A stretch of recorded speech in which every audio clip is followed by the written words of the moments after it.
भगवान के 16,100 विवाह और हुए। उसकी कथा सुनते हैं। कहते हैं एक भौमासुर नाम का एक दैत्य है जो छोटी छोटी कन्याओं को हरण करता है और अपने कारागार में डाल देता है। और ये चाहता था कि जब ये इनकी संख्या 20,000 के लगभग हो जाए तब मैं एक ही बार में इनके साथ विवाह करूंगा। 16,100 कन्याओं का हरण किया, छोटी छोटी बच्चों का, और कारागार में डाल देता था। भगवान को एक सूचना मिली, भगवान कृष्ण को, कि वहां पर भौमासुर की उसमें कारागार में बहुत सारी कन्याएं हैं जो अब युवती हो गई हैं, ना जाने कब से बंद कर रहा था। प्रभु उनकी रक्षा करो। भगवान गए, भौमासुर का उद्धार किया, इन कन्याओं को बाहर किया और कहा जाओ अपने अपने नगर को जाओ। अब इन कन्याओं ने कहा नगर, हमें तो मेरे न तो पिता की याद है न अपनी माँ की याद है, हमें तो बाल्यकाल में ही हरण कर दिया था, ना हम अपना घर समझते हैं, ना हम अपने गांव को पहचानते हैं, ना हम अपने नगर को पहचानते हैं। हम हमारे माता पिता कौन है? कृष्ण, हम किसी को नहीं जानते। अब बताओ इस स्थिति में क्या भगवान को करना चाहिए था? छोड़ देना चाहिए था। भगवान समर्थवान है, इसलिए इन सब ने कहा कि प्रभु हम चाहते कि हमें तो अपने पत्नी रूप में स्वीकार कर लो। ऐसा कहा। भगवान ने कहा यदि तुम्हारी ऐसी इच्छा है तो आइए स्वीकार करते हैं। भगवान के 16,100 विवाह ये हो गए, टोटल हो गए 16,108। अब ये जो 16,100 है ये है वेदों के मंत्रों ने इच्छा करी थी कि प्रभु हम ऐसा कभी होगा इस पृथ्वी पर कि जब हम स्त्री रूप में आए और आप हमारे पति रूप में हमें मिले। बोले द्वापर युग में ये सब संभव हो सकता है। तो इसीलिए कुछ तो वेदों के मंत्रों ने स्त्री का स्वरूप धारण किया। यहाँ लिखा हुआ है, प्रमाण देते हैं आपको, शास्त्रों में क्या प्रमाण है। कह रहे हैं तमाह राघवेन्द्रस्तु माशोकम कुरुत स्त्रियः द्वापरांते करिष्यामि भक्ति नाम मनोरथ। गर्ग संहिता में लिख रहे हैं कि जनकपुर की स्त्रियां जब भगवान राम जनकपुर में गए थे, सीता को जयमाला अर्पित कर रहे थे, उस समय तमाम जितनी भी स्त्रियां थी उन्होंने सोचा था उस समय कि राम जैसा पति हम सबको मिल जाता तो कितनी अच्छी बात थी।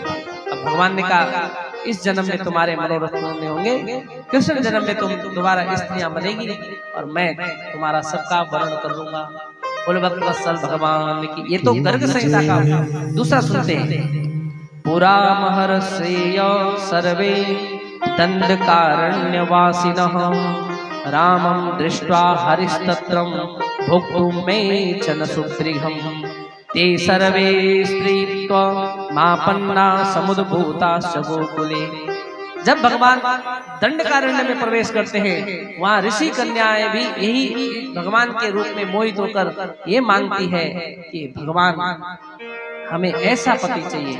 भगवान ने कहा ऐसा पति तुमने मांग लिया।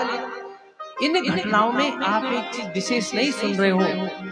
आप जो भगवान से हृदय से मांगते हैं भगवान आपको वही प्रदान करता है। मांगने वाला हृदय क्या है, हर किसी व्यक्ति को यहाँ कुछ न कुछ भगवान ने दिया है। उस बातों को नहीं पहचान पाते और जब वो हमें मिल जाता है तो वो सोचते हैं ये हमने खुद कमाया है, ये हमें खुद मिला है, ये चकाचौंध जो है ये सब हमारी है, हमारी मेहनत से। ये हमारी मेहनत से नहीं, हमारी मेहनत से नहीं, कोई दाता तुम्हें देने वाला बैठा हुआ है।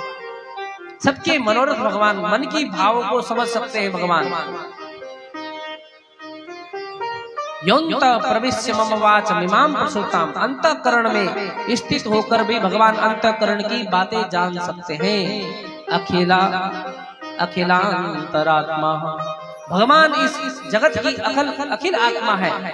हर व्यक्ति के बारे में उस परमात्मा को पता है कि कौन सा हृदय कैसा है, किसको मुझे क्या देना है, किससे मुझे क्या छीनना है, ये सब भगवान को पता है। वो ऐसा इंजीनियर बैठा हुआ है एक कोने पर जो इस सकल संसार को बना रहा है। तो ऐसे ही उनको भी पद्म पुराण के अनुसार लिखा गया है कि वो सब दंडकारण्य की कन्याएं भी यहाँ पर स्त्री बनकर आई है।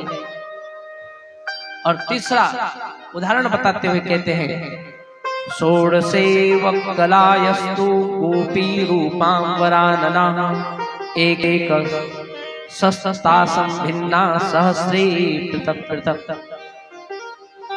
चंद्रमा की 16 कलाएं। चंद्रमा की आप देखते हो चंद्रमा 16 दिन में ही बड़ा होता है, फिर अंधेरी रात। चंद्रमा की 16 कलाएं, उन 16 कलाओं ने भी इस चंद्रवंश में आए हुए कृष्ण से मांगा था कि हम आपके इस रूप में आपको पति रूप में भजना चाहते हैं। वो 16 कलाएं ही 16,000 स्त्रियों का रूप निरूपण कर गया।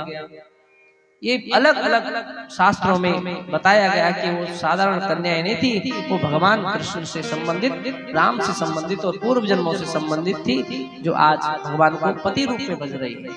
अब देखो जरा यहाँ पर इन्होंने कहा घर भेज दोगे, बोला तुम्हारी क्या इच्छा है, बोले पति रूप में आप चाहिए। भगवान ने उनको लाया। बोल भक्त वत्सल भगवान की।